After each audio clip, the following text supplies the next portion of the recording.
Hi, this is week 7, and I have given up something. I mean, I guess we'll go with easy, like stop eating sugar for the purpose of this assignment. And I think one of the biggest things that helps people stay consistent and do what they want to accomplish is accountability. So telling someone that you're going to do it, and not telling the easiest person that will say, "Ah, you tried, it's fine," but telling the person you know that will hold you accountable and say, "What happened? Why didn't you do that?"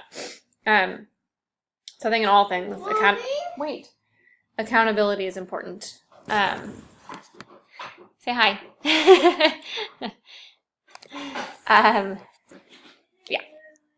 And just being sure that like you have some shame in telling that person you didn't accomplish your goals, so that when you think about, ooh, that person's going to ask me, if I eat sugar, that person's going to say, hey, I was good this week, how are you? You're going to want to be accountable. You're going to want to be successful for that purpose.